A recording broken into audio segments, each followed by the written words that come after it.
شاہراہ قراقرم کی تعمیر کا آغاز 1966 میں ہوا اور مکمل تکمیل 1978 میں ہوئی۔ شاہراہ قراقرم کی کل لمبائی 1300 کلومیٹر ہے، جس کا 887 کلومیٹر پاکستان کے حصے میں آتا ہے اور 413 کلومیٹر چین کے حصے میں۔ یہ شاہراہ پاکستان میں حسن ابدال سے شروع ہوتی ہے۔ ہری پور، ہزارہ، ایبٹ آباد، مانسہرہ، بشام، دوسئی، چلاس، جگلوٹ، گلگت، ہنزا، نگر، سست اور خنجراب پاس سے ہوتی ہوئی چائنا میں کاشغر کے مقام تک پہنچ جاتی ہے۔ جو بہن بھائی مجھے ساتھ ساتھ فالو کر رہے ہیں اور میرا چینل سبسکرائب کیا ہے تو ان کا بے حد شکریہ۔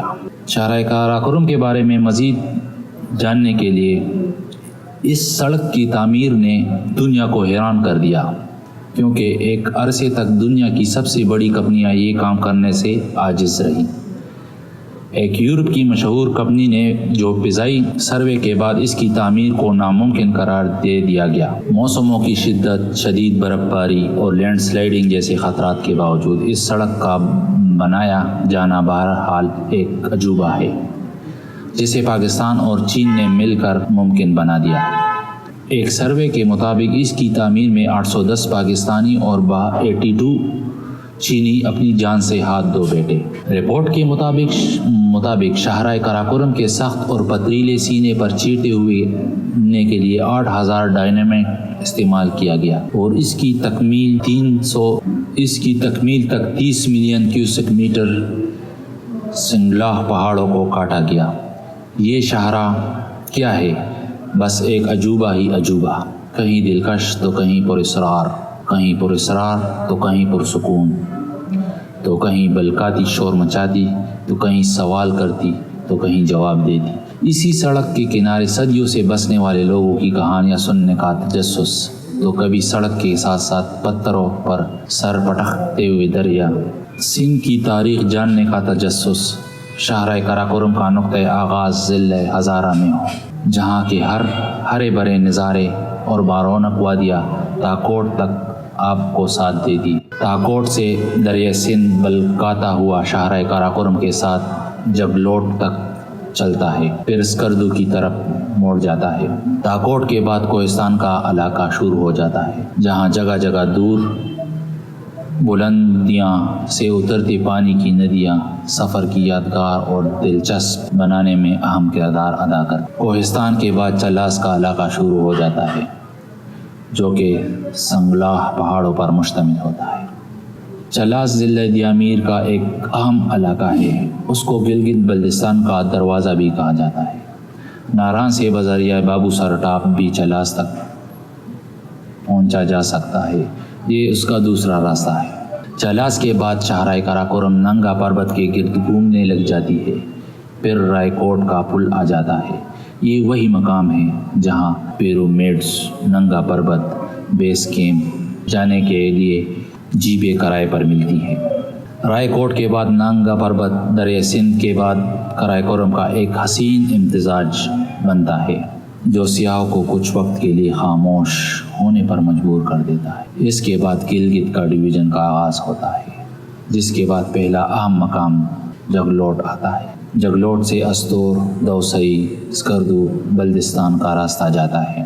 جگلوٹ کے نمایاں ہونے میں ایک اور بات یہ بھی ہے، یہاں پر دنیا کی 3 عظیم ترین پہاڑوں کا سلسلہ کوہ ہمالیہ، کوہ ہندوکش اور کوہ قراقرم اکٹھے ہو جاتے ہیں، اور دنیا میں ایسی کوئی جگہ نہیں جہاں 3 بڑے سلسلے اکٹھے ہوتے ہیں۔ جگلوٹ کے بعد شمالی علاقہ جات کے صدر مقام گلگت شہر کا آغاز ہوتا ہے، جو تجارتی، سیاسی اور معاشرتی خصوصیات کے باعث نمایاں خصوصیت رکھتا ہے۔ نتلر، اشکومن، اوزر اور شندود وغیرہ بذریعہ جیپ یہاں سے جایا جاتا ہے۔ گلگت سے آگے نگر کا علاقہ شروع ہو جاتا ہے، جس کی پہچان راکاپوچی چوٹی ہے۔ آپ کو اس کی خوبصورت اور دیویکل چوٹی کا نظارہ شاہراہ قراقرم پر جگہ جگہ دیکھنے کو ملتا ہے۔ نگر اور ہنزا شاہراہ قراقرم کے دونوں اطراف میں آباد ہے۔ یہاں پر آ کر شاہراہ قراقرم کا حسن اپنے پورے جوبن میں ہو جاتا ہے۔ میرا خیال نہیں کہ شاہراہ قراقرم اس مقام پر پہنچنے کا کوئی سیاح حیرت سے اپنی انگلیاں دانتوں میں نہ دباتا ہو۔ واسکونس اس بات کا بہترین مثال ہے۔ ہونزا اور نگر کا علاقہ نہایت خوبصورتی کا حامل ہے۔ بلند چوٹیاں، گلیشیئر، آبشار اور دریائے اس کے علاقے کا خاصہ۔ اس علاقے کا راکاپوشی، لتر، بتورا، کش، دنگل، پسو نما پہاڑ بہت مشہور ہے۔ عتابات کے نام سے 21 کلومیٹر لمبائی پر رکھنے والے ایک مصنوعی لیکن انتہائی دلکش جھیل بھی موجود ہے، جو کہ پہاڑ کے گرد سے وجود میں آتا ہے۔ سست کے بعد شاہراہ قراقرم کا پاکستان میں آخری مقام خنجرآب پاس آتا ہے۔ سست سے خنجرآب تک کا علاقہ بے آباد، دشوار پہاڑ اور مسلسل چڑھائی پر مشتمل ہے۔ خنجرآب پاس شاہراہ قراقرم کی اونچائی 693 کلومیٹر۔ خنجرآب پاس جو شاہراہ قراقرم کی اونچائی 4693 میٹر، اسی بنا پر اس کو دنیا کی بلند ترین شاہراہ کہا جاتا ہے۔ خنجرآب میں دنیا کی منفرد جانور پائے جاتے ہیں، جس میں مارکو پولو، بیڑے، برپانی چیتے، مارکوٹ، ریچھ، یاک، مارخور اور نیلا گائے وغیرہ شامل ہیں۔ اسی بنا پر خنجرآب کو نیشنل پارک کا درجہ مل گیا ہے۔ اس سڑک پر آپ کو سرسبز پہاڑوں کے ساتھ ساتھ پتھریلے اور بنجر پہاڑی سلسلے، دیوقامت، برف پانی چوٹیوں، دریاؤں کے بہتاب آبشاریں، چراگاہیں، گلیشیئر سمیت ہر طرح کے جغرافیائی نظارے دیکھنے کو ملتے ہیں۔ یہ قدرت کا حسین بیش قیمت تحفہ خداوندی سے، جو نہ صرف آپ کا سفر خوبصورت بنا دیتا ہے بلکہ آپ کے دل و دماغ کو گہرا اثر چھوڑ دیتے ہیں۔ شاہراہ قراقرم محض ایک سڑک نہیں بلکہ یہ دنیا کا 8واں عجوبہ ہے۔